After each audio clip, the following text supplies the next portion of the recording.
Israel ने Gaza पट्टी पर ताबड़तोड़ हवाई हमले शुरू कर दिए। इजरायल की सेना ने दावा किया कि उसने फिलिस्तीनी आतंकियों के ठिकानों को निशाना बनाते हुए ये हमले किए हैं, जिसका एक वीडियो भी सामने आया है।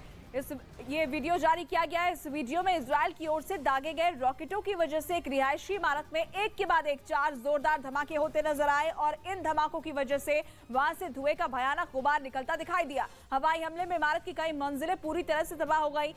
इजरायल ने दावा किया है कि इस इमारत में 10 से ज्यादा आतंकी छिपे हुए थे और फिलिस्तीनी आतंकी इसका इस्तेमाल स्नाइपर हमलों के लिए करते थे, जिनकी इस इलाके में मजबूत पकड़ मानी जाती है।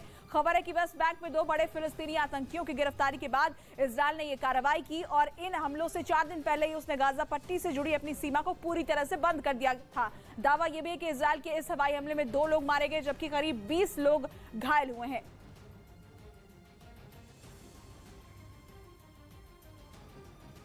देश के उपराष्ट्रपति पद के लिए आज चुनाव होगा। शाम तक चुनाव के नतीजे भी घोषित कर दिए जाएंगे। आपको बता दें कि सुबह 10 बजे से लेकर शाम 5 बजे तक वोटिंग होगी और शाम 6 बजे से काउंटिंग की शुरुआत होगी और शाम 7 बजे तक नतीजों की घोषणा होने की संभावना है। उपराष्ट्रपति चुनाव में एनडीए की उम्मीदवार पूर्व राज्यपाल जगदीप धनखड़ हैं, तो वहीं विपक्ष ने कांग्रेस नेता मार्गरेट अलवा को उम्मीदवार बनाया है। मौजूदा उपराष्ट्रपति वेंकैया नायडू का कार्यकाल 10 अगस्त को खत्म हो रहा है।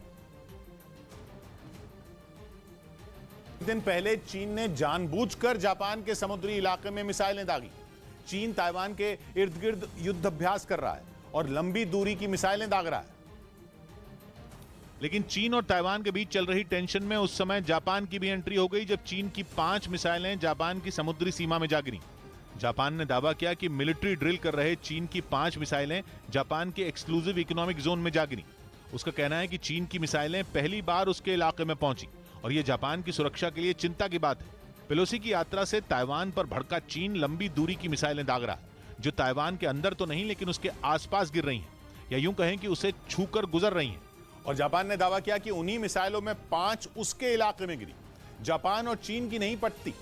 इतिहास गवाह है कि दोनों देश एक दूसरे के खून के प्यासे रह चुके हैं। इसके अलावा दोनों देशों के बीच द्वीपों को लेकर भी झगड़ा है और इसी वजह से कहा जा रहा है कि चीन की मिसाइलें गलती से नहीं बल्कि जानबूझकर जापान के इलाके में भेजी गईं, क्योंकि ताइवान की आड़ में चीन जापान से भी पुरानी दुश्मनी निभा रहा है।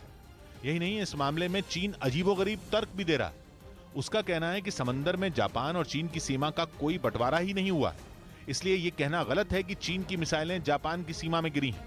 चीन ने बताया कि मिलिट्री ड्रिल के दौरान उसने ताइवान के उत्तर, पूर्व और दक्षिण की ओर 11 मिसाइलें दागी थी और जापान ने जानकारी दी कि उन्हीं में 5 उसके समुद्री क्षेत्र में पहुंच गई। इस मामले में जापान की ओर से कड़ी प्रतिक्रिया दी गई, क्योंकि माना जा रहा है कि जापान को लगता है कि ये इत्तेफाक नहीं है और जो हुआ वो चीन की चाल थी, क्योंकि चीन ने उसकी सीमा में DF-17, DF-26, DF-21 मिसाइलें फायर की और ये सभी मिसाइलें अपने सटीक निशाने के लिए जानी जाती हैं। मतलब ये कि चीन ने इन मिसाइलों को जापान की ओर ही भेजा था और मिलिट्री ड्रिल तो सिर्फ बहाना है।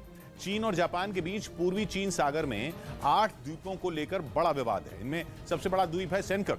सेनकक समेत सभी द्वीप 7 वर्ग किलोमीटर में फैले हुए हैं और चीन, जापान और ताइवान की सीमा तक फैले हैं। और कहा जाता है कि 3 देशों तक फैले होने की वजह से उनकी समुद्री सीमा का सटीक बंटवारा नहीं हो पाया।